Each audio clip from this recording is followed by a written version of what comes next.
Good evening and welcome back to Prime of Midlife. It's Friday night. I have tidied up part of the kitchen. Let's be under no illusion that I've tidied the whole kitchen. That's never happening. But I have tidied up part of the kitchen. We had a good day at work. Everything is going well so far, touching wood. And tonight, we're talking about One Voice. Now, some of you will know One Voice as a Barry Manilow song. And that is exactly what I'm thinking of. And the Barry Manilow song starts with one voice, Barry Manilow singing. And obviously it builds as more voices join and it becomes a choir and crescendos and stuffs.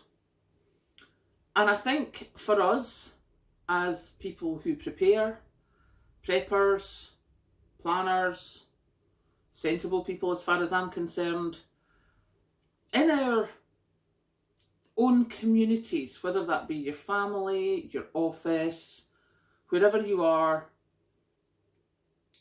we are that one voice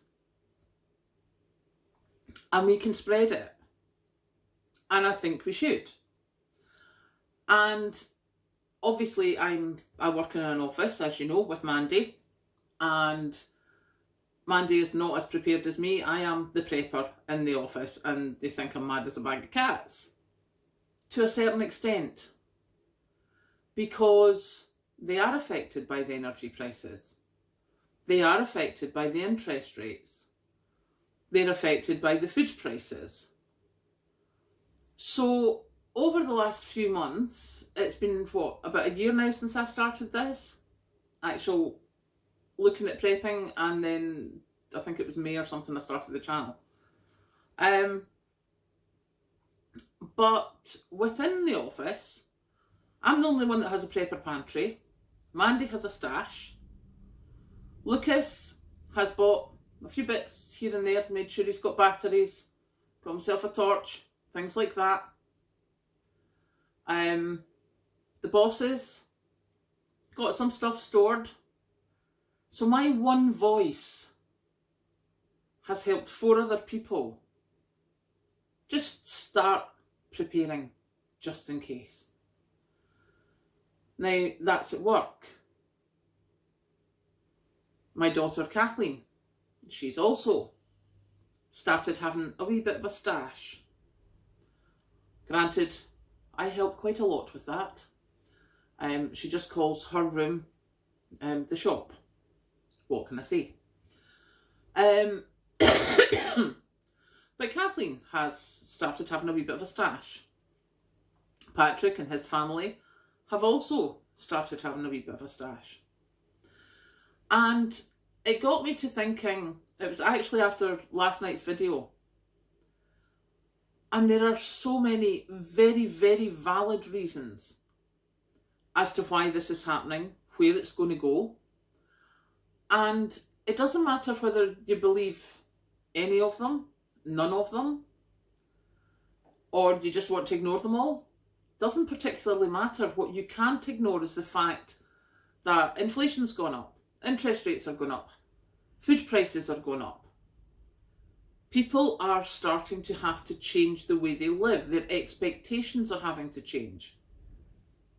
And if us as preppers, if we are that one voice within our community, within our family group, that can say, oh yeah, well, I've made sure I've got batteries.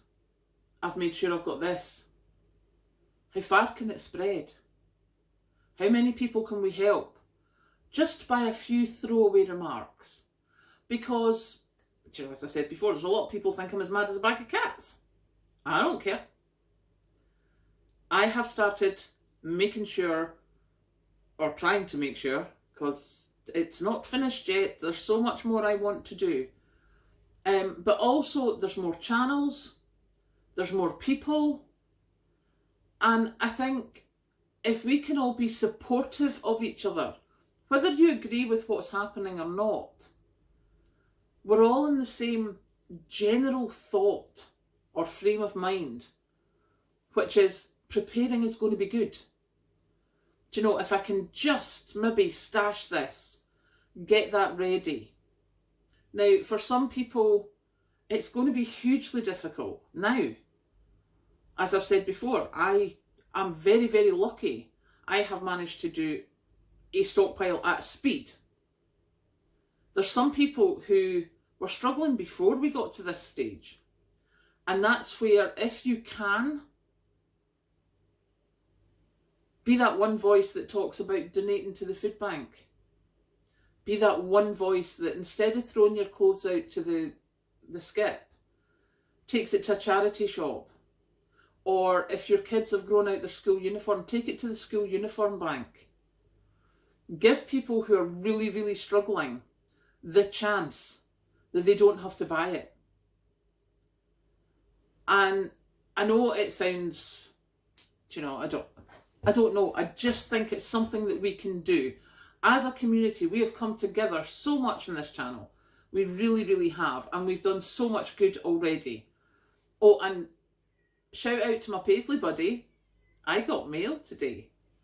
And I will make sure that I tell you exactly where it goes. Thank you so much for that. That was a donation for a small charity. And I will find a small charity. And I will make sure they get it. And I will let everybody know. So thank you for that. But yes, if you can do that, a small donation, whether that donation is some food for the food bank, some clothes you were going to throw out. I know that locally there's what they call starter packs now. And there's a couple of small charities around here where they help people out who have been homeless and have now got a property. Like the council's maybe housed them, or they've managed to get a privately rented place, but it's unfurnished. If you're getting a new dinner set, donate your dinner set, donate your cutlery, your kettle, anything that you can donate that could help someone build up their household. And excuse me, there's a charity locally here, and I remember when I first saw when she posted on Facebook saying, I'm looking for this, I'm looking for that. It needs to be from a smoke-free home, it needs to not be stained, it needs to not be this, it needs to be in perfect condition. I'm like, go and buy one. Choosing beggar. Then I interviewed her on the radio station, and my mind was completely changed. Because, as she said, these people, some of whom are coming from women's refuges, some who are coming from care, young kids that are coming out of care when they're 18, they have nothing. They've literally been left with the clothes on their back and here's a home for you. And what she doesn't want to do is she doesn't want to make them feel like second-class citizens. She wants them to have a home they can enjoy. And as I say, there's so much stuff I got from friends and family second-hand when I started out my house. And there will be second-hand things that they can get from the second-hand shops or from people who donate. But there's certain things that the lady who runs this charity is like, I just want new for them, like new pillows. To have a new pillow that's not been used by someone before can be such a simple thing, but it can be such a big thing. So yes, I now donate to that charity, and if I've got anything that they can use, that as I say, crockery, cutlery, etc., they got a lot of stuff from mum and dad's house. So there's all those little things. And if you can be that one voice saying at your work, at your gym, at Cubs, Scouts, when you're taking the kids about, and go, oh yeah, I've got this, this charity here does that. Spread the word. Because your one voice can make a whole lot of difference to a whole lot of people. If my voice has made a difference to 4 people in my office, what could your voice do? And how many people do you think those 4 people have told? So, yeah, that's my thing today. I think as a community, we are absolutely fabulous. We're so supportive of each other. There's very few people are, coming on with snarky comments or anything in the channel. There's very few people in the prepper community comment negatively about anybody else. And I think that's a huge thing, because I think as the cost of living crisis bites, we're going to need all the friends we can get. So if you can be helpful, if you can be that one voice that joins in with another, think of how much good we can do. So now I am going to go and I'm going to relax and have a nice Friday night, and I will catch you later.